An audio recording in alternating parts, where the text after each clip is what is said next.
This is the Cool Meanderings with Dr. Germ G podcast. Thanks for listening.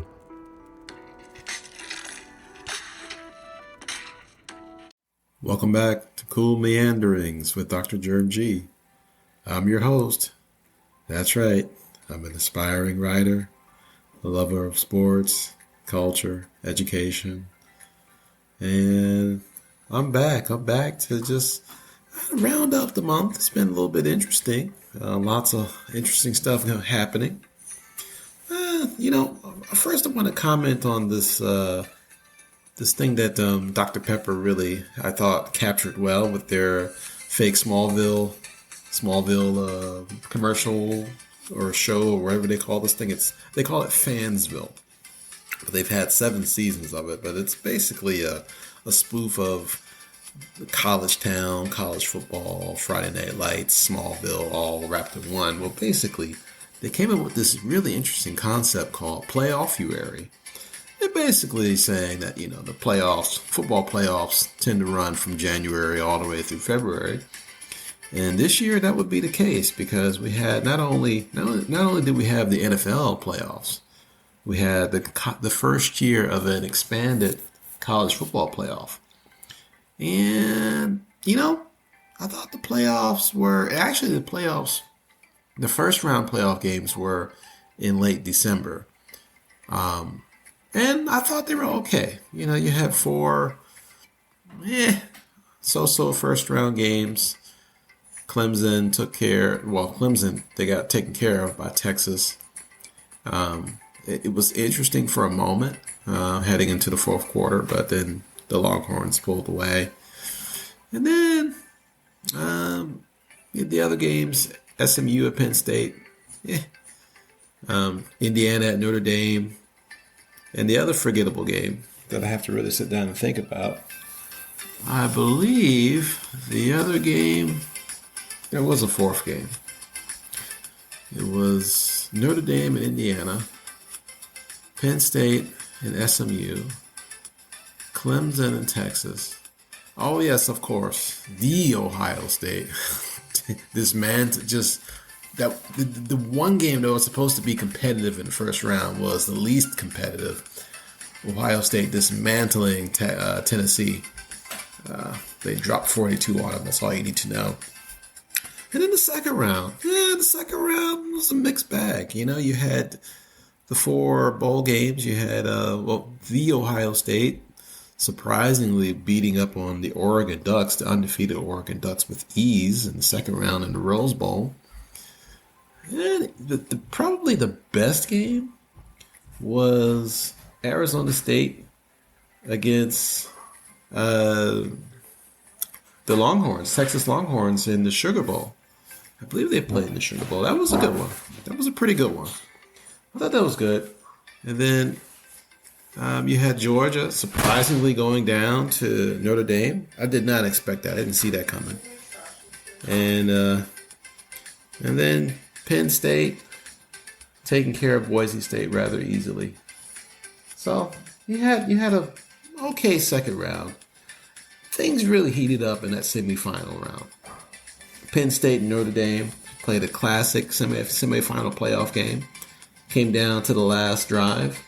Notre Dame was just a little bit more disciplined than Penn State. So I thought that ended well. And I wasn't surprised. I told you before, I thought Notre Dame had enough horses to compete with just about anybody in college football. So I was not shocked to see them make the national championship against the Ohio State, who probably should have lost to Texas. But then Texas was such a fake, phony team that, just when you thought Texas would take Ohio State, they'd give the ball back, give some plays back, and then at the very end, listen, they just couldn't capitalize. It's just the way it is. So, yeah. And then ultimately you have the Ohio State and Notre Dame in a championship. I mean, quite honestly, I didn't expect it to be as close as it was. I figured, it would be somewhat competitive, but on paper, the Ohio State was just way better than Notre Dame. But what are you going to do? I think I think it pretty much came down to just too much talent. And at some point, talent wins out. I mean, that's just the way it is in football. So, congratulations to the Ohio State winning the first expanded college football playoff. It was okay. I would say if I had to give it a grade, I'd give it a C grade. The games just weren't that. I don't know. It didn't feel like any of the games were at risk of. It's with the exception of that Texas-Arizona State game, and Arizona State was oddly enough ranked higher than Texas, but that probably was, in my mind, the biggest thriller. I thought that game was more thrilling even than the Notre Dame Penn State game, which came down to the last play, essentially. But yeah, I would say the playoffs were okay. They're all right. And I don't know if it's a seeding issue or it's just, there are only a handful of teams that have a legitimate shot of winning a national championship in college football. I mean, occasionally, you get lucky, you catch a team on the wrong night, but I don't know. Look, if Ohio State beats Michigan, then they play Oregon in the Big Ten Championship, and maybe they win the Big Ten Championship and they have the bye. I don't know. But who knows? I mean, these things they worked out the way that they did, and that embarrassing loss to Michigan was all the fuel that the Ohio State needed to just run through the playoff. And now look, they had some moments. There were some moments, particularly in that Texas game. I thought that was probably the one game where if Texas had a little bit more discipline, that could have been an overtime game. Because Texas had the talent, they just didn't have the discipline. What are you going to do? Anyway, so, well, let's see what happens, with the name, image, likeness rules now in college football. Teams are going to shuttle players send more out through the transfer portal. So, there's chances are next year's 12 could be, some collection of similar teams with a few new entrants. So, for instance, Michigan could easily be back next year, as could Alabama. We'll have to see. But overall, I thought it was okay. Now, the NFL playoffs, I thought, were quite interesting. And I would say that the playoffs actually began that last week of the regular season when you had teams like Pittsburgh and Baltimore playing essentially for the division. Baltimore, they played Cleveland. Pittsburgh played Cincinnati.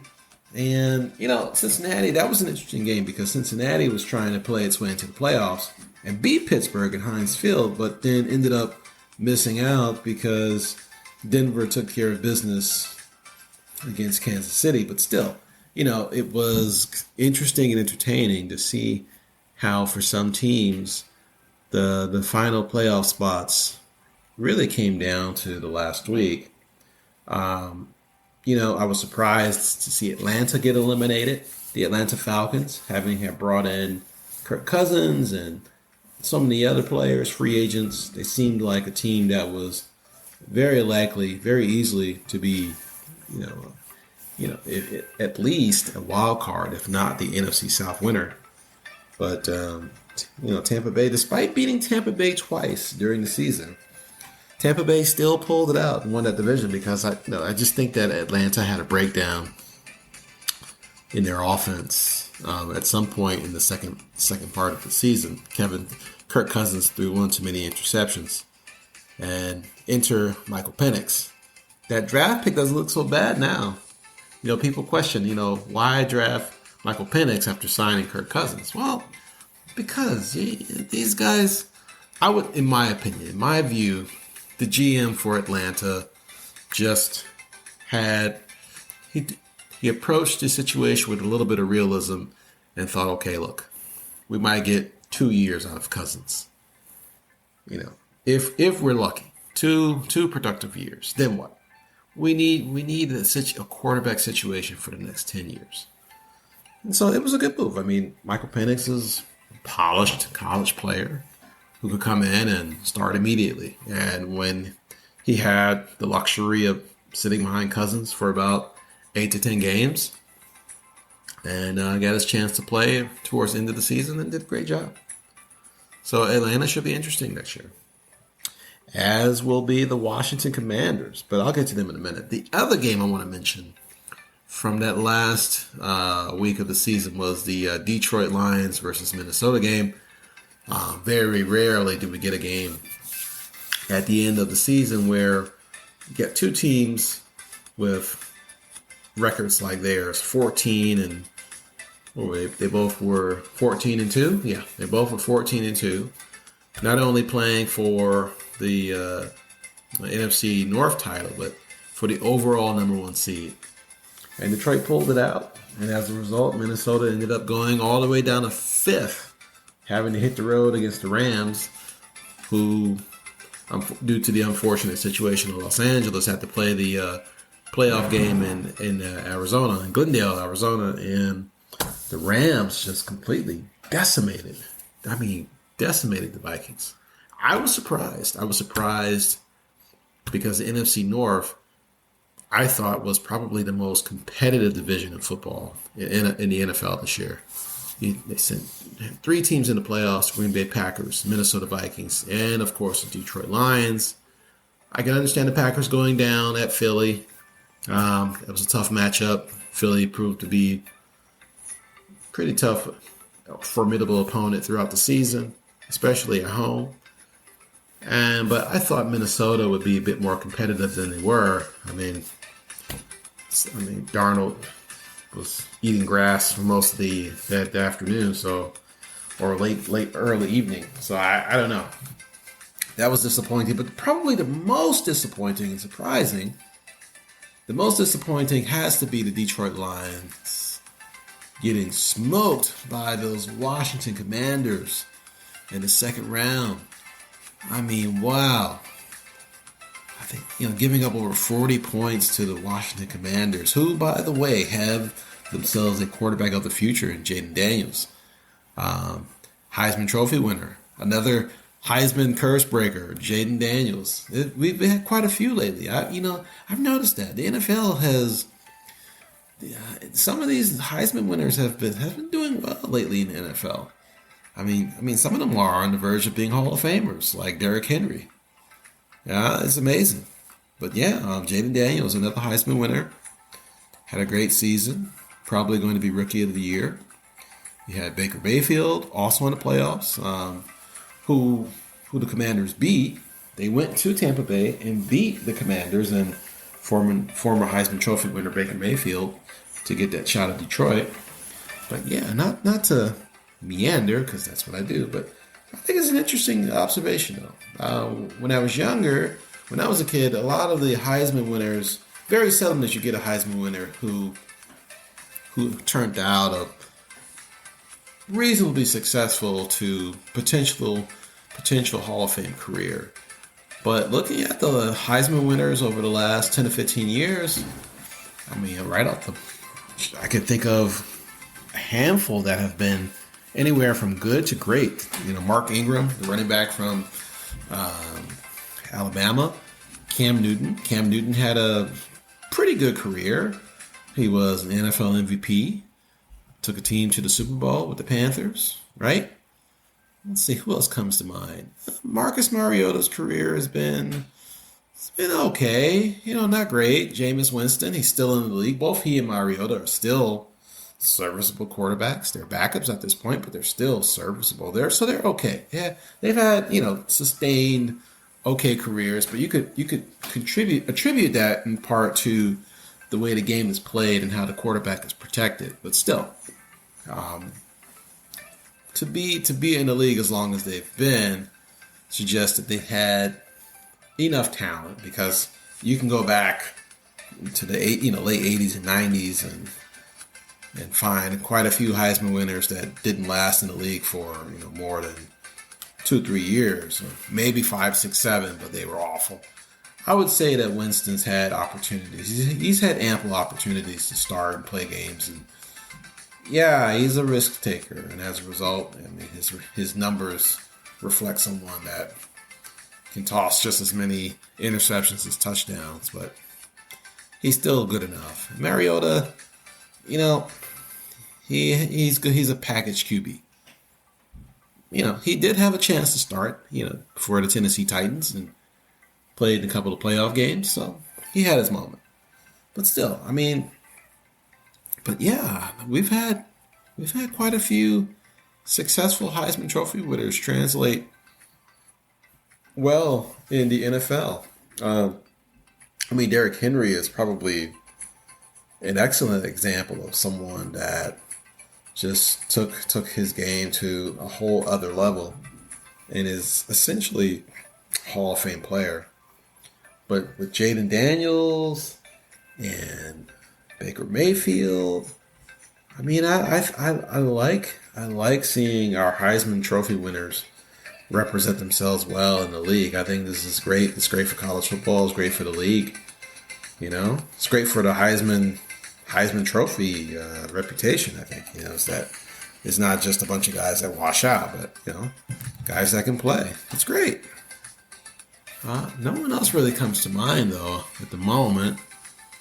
But yeah, I mean but that's a handful over the last 15 years, going back to 2010, 2009, 2010.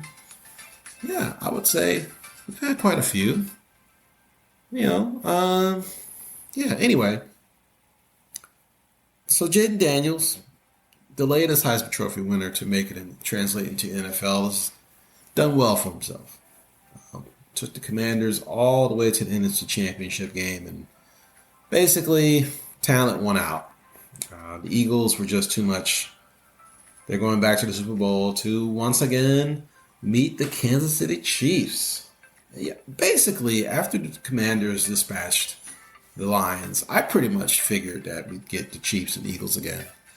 I'm not surprised, and look, Baltimore and Buffalo were always right there, but probably a step, one or two plays behind, particularly Buffalo.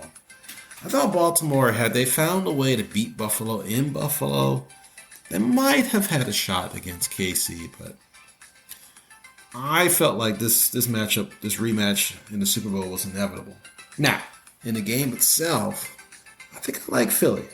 I like the Eagles. As it would be awesome for the NFL to have a three-peat champion.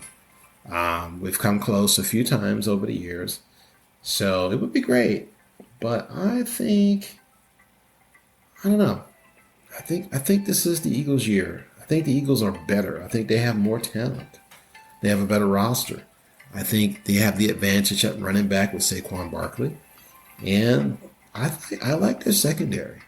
I think their secondary is pretty legit, and the Chiefs receiving core is good. They're good, but they're not getting separation. Now, I think the Chiefs have the advantage with play calling and obviously at quarterback with Mahomes, but Mahomes is Mahomes, but Jalen Hurts he's got confidence and he's got skill.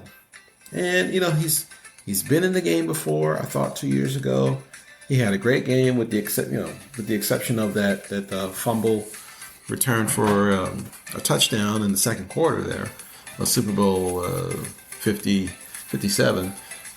But if that fumble doesn't happen, I felt like the Eagles. I felt like they were in control of the game, and then they just with that turnover and that defense's inability to slow down the Mahomes in the second half.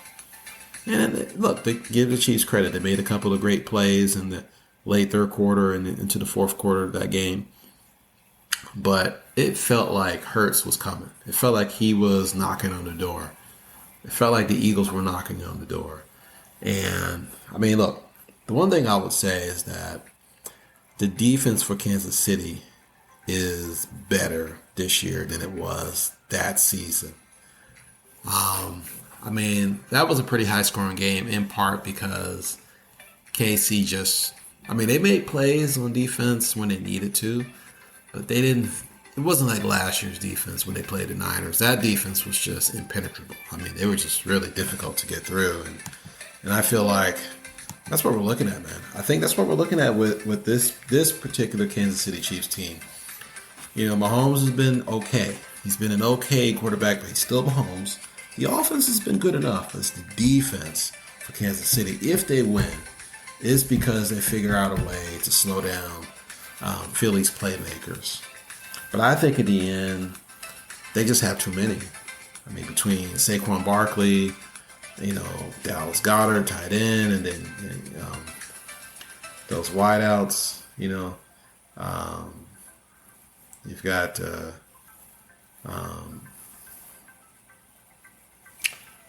well, obviously you have Brown and you have Smith, and both are lethal. By the way, representing once again, Smith, Heisman Trophy, out of Alabama. So there it is. That Heisman mojo. Yeah, man. Guys are winning the Heisman and taking the next step. So yeah, I think it could be. I think it will be a very good game. I don't anticipate a blowout in either case. Should there be some separation, I think Philly is likely to create the separation because they just have the skilled players. And I just wonder, I don't think KC is going to be able to score as much. However, I will say, I don't think Philly's pass rush is as good as it was 2 years ago.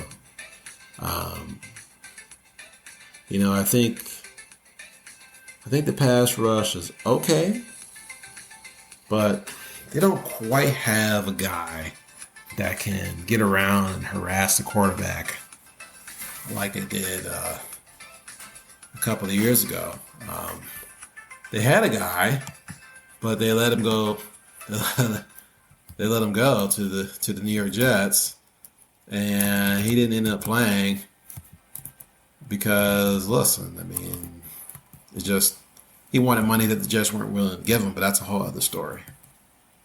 You know, that's just a whole other story.